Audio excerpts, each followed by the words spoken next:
Kami Pak nggak bisa komunikasi dengan di sana. Saya kemarin diminta demi Allah ini. Demi Allah, saya siap ditumpah dengan cara apapun. Di rapat di Polda, Pak Kapolda bilang, Bu Risma ada kamar, ada Mbak, saya nyiapkan 200 dan ini ada berapa kosong kamar. Bisa dimasuki Bu Risma? Bisa. Silakan Bapak dengan senang hati, demi Allah. Pak Kapolda ngomong gitu, silakan dipakai kamarnya. Apa yang terjadi Pak besoknya? Kami nggak butuh bantuan.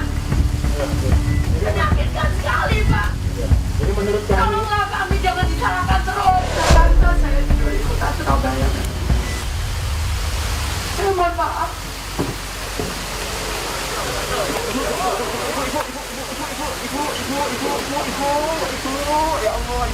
Bu Risma jangan sujud di depan mereka.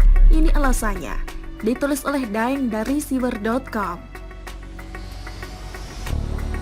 Sebelum kita lanjut, jangan lupa subscribe dan nyalakan loncengnya agar Anda menjadi yang pertama mendapatkan informasi dari jurnal terupdate. Sedih mendengar berita Bu Risma sampai sujud di depan orang IDI.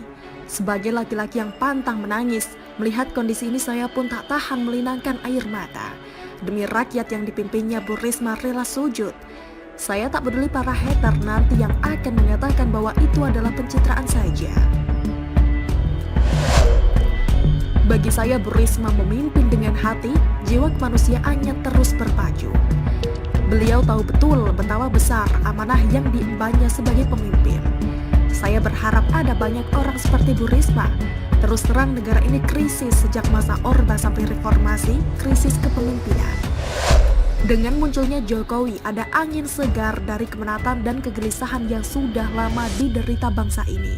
Dan kini muncul Bu Risma, Ganjar, Ahok. Semoga semua ini punya kesempatan melanjutkan misi kemanusiaan sebagai pemimpin yang amanah. Sudah terlalu lama kita dalam kanker penjajahan, seperti mustahil bisa sembuh, tapi setidaknya kita sudah melakukan perlawanan yang tak pernah henti.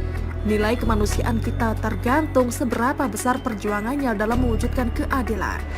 Pemimpin hebat dilihat seberapa peduli pada rakyatnya. Kualitas Bu Risma sudah sangat menyentil kemanusiaan kita.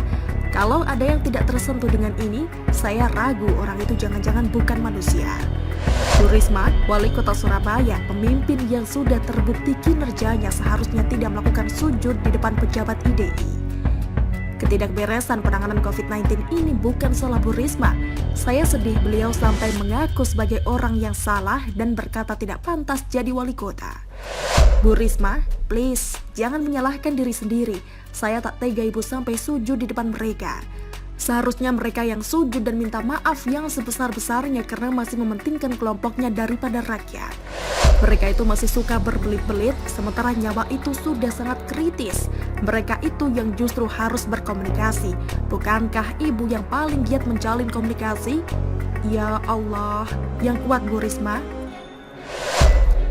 Pandemi COVID-19 ini makin membuka mata hati kita bahwa ada banyak orang yang bergelut di bidang medis bukan benar-benar menjunjung tinggi kemanusiaan, tapi kebanyakan hanya mencari keuntungan yang melimpah.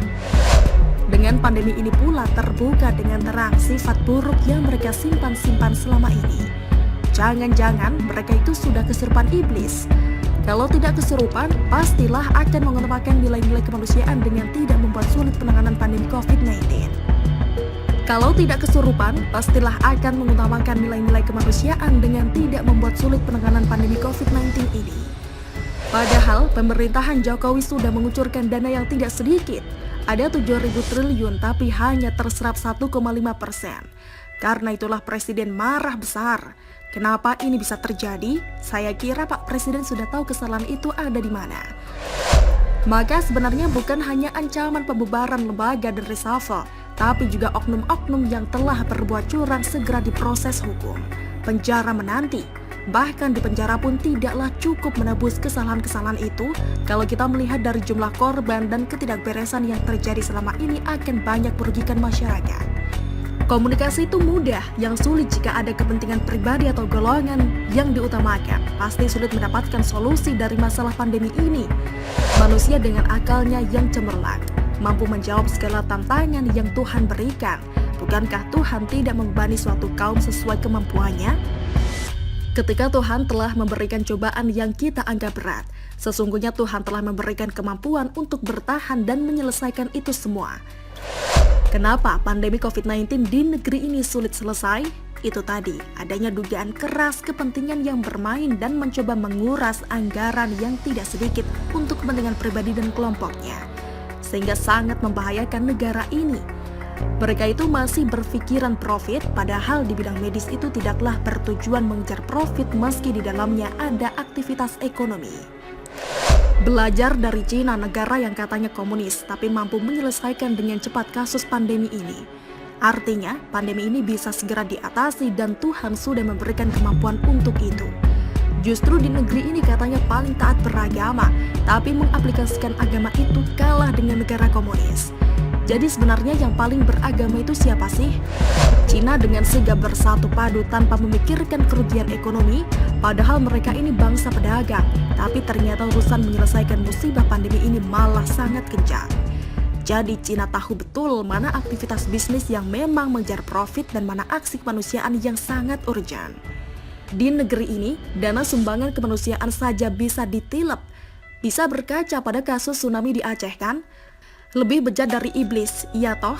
Dan ada banyak sepertinya sumbangan yang tidak diaudit. Pasrah saja uangnya mau diapakan. Jadi Bu Risma jangan lagi sujud kepada mereka, saya tidak tega Bu.